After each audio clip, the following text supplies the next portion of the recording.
Bismillahirrahmanirrahim. Assalamualaikum warahmatullahi wabarakatuh. Salam terbaik untuk kita semuanya. Mudah-mudahan teman-teman di semester 4, khususnya yang mengambil mata kuliah elektif bahasa Arab, semuanya dalam kondisi sehat dan siap untuk menerima pembelajaran di semester genap ini. Alhamdulillah, hari ini saya akan menjelaskan terkait dengan RTP. Dan kebetulan semester ini saya mendapatkan amanah untuk menjadi koordinator. Dan untuk pengampunya nanti seluruhnya akan diampu oleh dosen bahasa Arab yaitu Dr. Enjang. Baik, akan saya jelaskan langsung untuk RPP ya, rencana pembelajaran mata kuliah elektif bahasa Arab selama 1 semester ke depan. Ya, di sini saya sebagai koordinator untuk mata kuliah elektif bahasa Arab. Ya, jadi tugas saya menyusun RPP, kemudian memfasilitasi teman-teman terkait dengan pembelajaran selama 1 semester ke depan, dan nantinya jika ada sesuatu hal terkait dengan pelajaran atau mungkin ada yang perlu diperjelas selama pembelajaran bisa hubungi saya. Baik, untuk mata kuliah elektif bahasa Arab, kode MK-nya PN 2223E. Berikutnya untuk pengampu, beliau adalah Dr. Enjang Burhanuddin Yusuf, SSMPD. Ya, jadi beliau sudah, insya Allah sudah expert di bidang bahasa Arab. Ya, jadi nanti teman-teman bisa banyak belajar dari beliau. Selanjutnya akan saya bacakan terkait dengan untuk visi misi. Saya rasa kita skip aja ya. Ya, kita langsung ke identitas mata kuliah. Mata kuliah elektif ini merupakan mata kuliah pilihan, jadi sifatnya sunnah ya untuk mahasiswa. Untuk penempatannya ada di semester 4 dengan bobot SKS ada 2 SKS. Untuk jumlah tatap muka ada 14 pertemuan kali 2 jam ya. Dan nanti seluruhnya akan diampu oleh Dr. Eka. Berikutnya untuk rancangan pembelajaran. Saya akan langsung menjelaskan ke rancangan pembelajaran.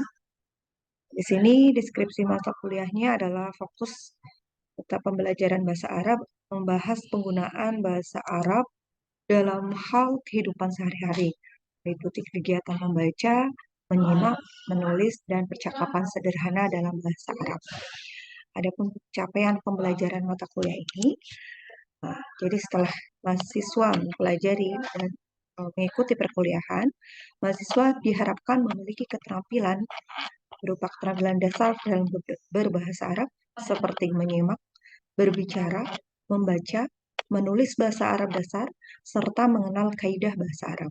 Selain itu, mahasiswa juga dapat mengenal huruf hijaiyah, menulis huruf hijaiyah secara terpisah maupun berangkai, kemudian mengenal tanda bunyi, mengenal beberapa jenis bacaan, mengenal nama-nama bilangan Arab, nama-nama hari, bulan Hijriah, nama-nama anggota tubuh, membaca teks bahasa Arab, dan mengenal contoh kata benda serapan dalam bahasa Arab.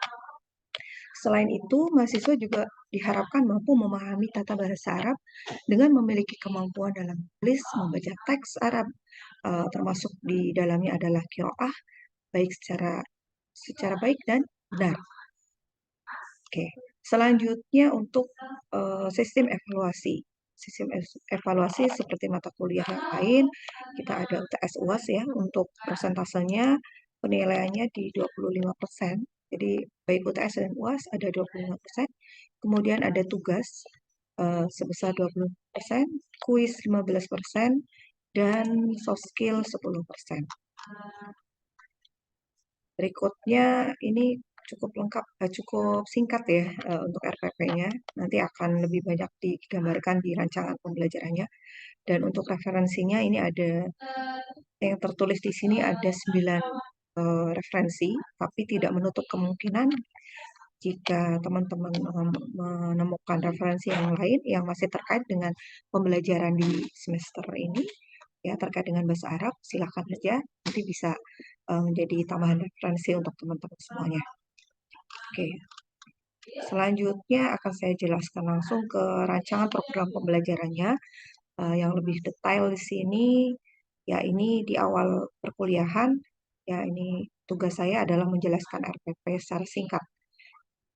Kemudian di pekan ini juga kita akan belajar langsung diampu oleh Dr. Enjang melalui pertemuan pertama ya. Temanya masih seputar ta'aruf ya, perkenalan ta'aruf. Ya, disampaikan secara ceramah dan untuk pembelajarannya ini masih online ya. Kemudian di pertemuan kedua teman-teman akan belajar terkait dengan anggota tubuh ya. Nah, ini mahasiswa mampu memahami dan mempraktekkan percakapan dalam bahasa Arab sesuai topik. Nah, topik kali ini di pertemuan kedua adalah terkait dengan anggota tubuh. Nah, di sini ada kuis ya. Kuisnya nilainya 5%. Kemudian untuk pertemuan ketiga ya. Jadi untuk setiap pertemuan nanti teman-teman akan bertemu dengan Dr. Enjang setiap hari Selasa pukul 12.50 sampai 14.30 ya sesuai jadwal yang dari Prodi. Ya, jadi untuk jadwal rutinnya ada di hari Selasa ya. Kemudian saya lanjutkan untuk pertemuan ketiga ya. Pertemuan ketiga nanti teman-teman akan belajar percakapan dalam bahasa Arab dengan topik macam warna. Oke. Kemudian di pertemuan keempat topiknya tentang terminal dan stasiun ya. Mungkin ini belajar tentang anggota tubuh dulu, kemudian belajar bagaimana percakapan topik-topik terkait dengan macam warna. Nah, ini masuk ke subbab tempat ya, tempat-tempat umum ya, terminal, stasiun, kemudian di pertemuan kelima fokus ke bandara dan pasar ya. Ini tempat-tempat yang sering kita pasar lah ya, kalau bandara mungkin tidak sering ya. Tapi nanti misal teman-teman berkenan bekerja di luar negeri, terutama di negara Arab gitu ya, mungkin akan berhadapan dengan bandara. Nah, di pertemuan ke-6 ini kita sudah masuk ke tahap berikutnya, yaitu percakapan dalam bahasa Arab dengan topik rumah sakit. Nah, untuk pembahasan rumah sakit ini ada 2 session. Jadi pertemuan 6 membahas rumah sakit di session pertama dan pertemuan ke-7 pembahasan rumah sakit di session kedua. Nah, ini ada jedanya karena ada libur Idul Fitri ya. Jadi di tanggal 21 sampai 29 April nanti teman-teman jeda libur Idul Fitri dulu. Nah, setelah pertemuan 7 nanti teman-teman akan hadapi UTS ya. UTS nanti disesuaikan dengan jadwal dari prodi di hari apa, tapi untuk alokasi waktunya ada di tanggal 8 sampai 12 Mei 2023. Berikutnya setelah UTS kita bertemu di pertemuan ke-9. Jadi ke-8-nya ini yang dihitung adalah UTS ya.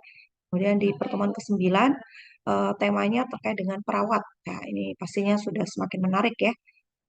Jangan sampai teman-teman lewatkan ya. Perawat 1 itu di pertemuan ke-9. Kemudian yang perawat 2 ada di pertemuan ke-10. Berikutnya di pertemuan ke-11 pembahasannya terkait dengan dokter. Kemudian pertemuan ke-12 tentang apotek. Di pertemuan ke-13 tentang pengobatan. Dan terakhir di pertemuan ke-14 ada bahasa amniah atau bahasa pasaran. Terakhir nanti teman-teman sudah sampai ke UAS ya, yang alokasinya ada di tanggal 3 sampai Juli 2023. Untuk metode perkuliahan hampir rata-rata melalui ceramah praktek berbicara dalam bahasa Arab ya, masih dengan metode online. Jadi mudah-mudahan teman-teman tetap bisa mengikutinya dengan baik ya, bisa tidak pernah absen gitu ya. Dan kalau ada sesuatu silahkan bisa melalui PJ PJMK, PJ mata kuliah untuk memberikan keterangan. Misalnya ada yang sakit atau tidak bisa ikut online, ya silahkan bisa menghubungi PJ ya, Mas Anwar ya kalau nggak salah. Nah, untuk penilaiannya sendiri di sini sudah ada. Jadi di perkuliahan pertemuan 10 ini ada penugasan 10%. Ya, di pertemuan 12 juga sama, penugasan 15%. Nanti semuanya dipantau oleh Dokter Enjang. Nah, sekarang saya ingin memperjelas terkait dengan, oh ya, ini terakhir ya, terakhir terkait dengan soal ujian. Untuk UTS ada 50 soal multiple choice, semuanya dari Dokter Enjang. Ya, pastinya materi-materi yang sudah diberikan di sebelum UTS ya. Kemudian di materi UAS juga setelah UTS ya, pastinya ini sudah ada. Dan nanti untuk misalnya kisi-kisi dan sebagainya bisa langsung menghubungi Dokter Enjang. Nah, tugas PJ di sini selain menghubungi saya dan Pak Enjang, saya minta kerjasamanya untuk bisa men-screenshot setiap kali pembelajaran berlangsung ya. Nah, jadi nanti tugas PJMK men-screenshot pada saat perkuliahan nanti dikirim ke link Google Drive yang akan saya bagikan ke PJMK ya. Biar nanti terpantau ya. Setiap kali perkuliahan nanti setelah di-screenshot silakan gambarnya diunggah ke eh, Google Drive. Nanti tugas saya adalah mentransfer kembali ke Skansa seperti itu. Dan untuk komunikasi selama pembelajaran, silakan jika ada sesuatu hal yang memang dirasa perlu untuk dikomunikasikan, ya bisa langsung ke saya. Ya, saya di sini sifatnya sebagai fasilitator ya. Jadi kalau bisa untuk hal-hal yang terkait dengan pembelajaran bisa ke saya dulu, baru bisa saya sampaikan ke Dokter Enjang seperti itu. Ya, saya rasa untuk penjelasan mata kuliah bahasa Arab cukup sekian ya. Jadi tidak terlalu banyak yang harus saya perjelas. Nanti mungkin untuk lebih detailnya pastinya akan saya serahkan langsung ke Dokter Enjang selaku pengampu bahasa Arab.